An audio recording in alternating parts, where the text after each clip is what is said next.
Good day mga ate, kuya, bansa people, everybody in this world! It's me again, Imari, for another vlog. Kaya tara, samahan nyo ko sa araw na to. Welcome to my real life, Real Ims. Ngayong araw naman po mga people, ay bago ang lahat sa nakita nyo kaganapan ko ngayong araw, parang hindi okay yung boses ko kapag nakamay. Oo, diba? I-compare nyo nga yung boses ko kanina at sa ngayon. Nakailang try na po kasi ako mag-mic sa pag-edit ko ng vlog. Anyways people, ngayong araw ay gagawa tayo ng ating paninda na merienda dito sa Tiwan. Wow. Una kong ginawa ay nagtalop ng saging na sabang, hindi dapat overripe katulad nito. Sunod natin gagawin na isa lang ang kawaling hinugasan. Buksan ang ating power kalan. Painitin muna ang kawali. After po nun ay pwede nang ilagay ang isang bote ng mantika.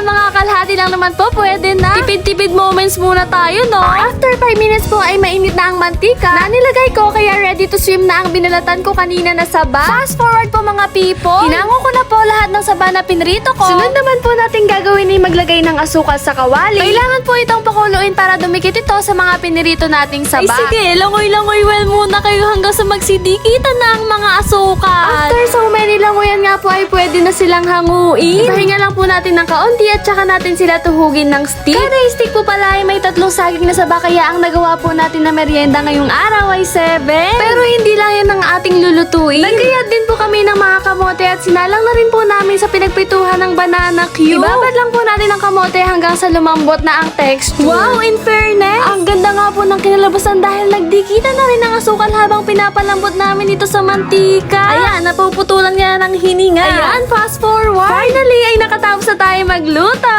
Overall po pala ng kamote cube na nagawa namin ay 11 pieces. Pagkatapos ko nga po magluto, ay pinaligo na po ako ng magre-reban sa akin. Opo, home service po tayo magpapaganda ng buhok. At for your information, ito po ay pangalawang beses ko ng reban. Medyo matagal-tagal na rin po ang first reban ko noong taong 2023 pa. Kaya nagbalak na ulit ako magpa-reban para new hair, old me, no? Yes, old me. Mababalik na ang dating Imari dahil ipapagawa ko na po ang haircut ko noon. Medyo may konting pagkahaba nga lang sa ngayon. After 2 hours nga po ay binalawan na ang buhok ko. Kaya for the blower muna. Oh, pa, kita nyo naman. Hindi pa yan planchado, ha? Over niya na agad sa straight. Hindi pa nga tapos yan dahil kapag sakto na yung tuyo ng buhok ay tsaka na paplansyahin. Ito nga po pala sa harapan ko yung paninda ko, kaya hindi niyan pwedeng nakawin ng pusang nagtatangay ng aking paninda. After a while, malapit na nga po matapos ang pagpaplansya sa hair ko.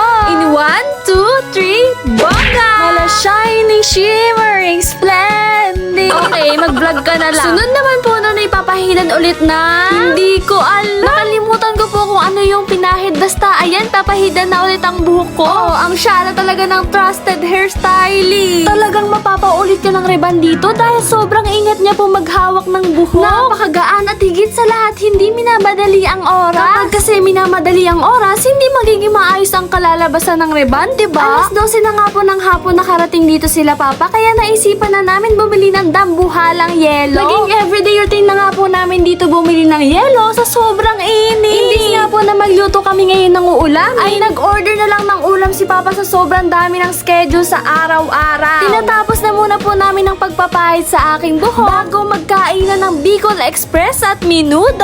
Habang sila Mother Earth naman ay nagpapahinga muna bago kumain. By the way people, sisingit ko na rin po ang hairstylist ko ay nagmamasahe rin. Araw-araw may client siya, kaya masasabing effective ang mga hilot niya, no? After ilang oras nga po ay tapos na kami lahat kumain, kaya binanlawan na po ulit ang buhok ko at binlower ng binlower hanggang sa matuyo. Talagang pak na pak ang pagka-straight, oh. Sunod naman po niyan ay ipaplansya ulit at sa huli ay gugupitan na ako ng layer. Shoutout po kay Ate Mar sa magandang resulta ng aking buhok. At sa mga viewers ko na may balak magpa-reband dyan, especially sa mga estudyante na malapit na magpasukan. Nako, wag po kayong magdalawang isip mag-direct message sa akin. Dahil hindi kayo magsisisi sa sobrang perfect ng pagkagawa. Sa oras nga po nang inuuwian namin ay nakita namin ang dinudubog na pares ni Diwata. Actually, araw-araw namin yan nakikita, kaso nga lang wala po kaming oras para kumain sa parisan sa daming ginagawa. Sana sa susunod ay kami naman ang makapila dyan para malaman namin kung gaano kasarap ang pares overload niya, no? Hanggang dito na lang po ang ating vlog for today. Thanks for watching, people! See you sa next vlog!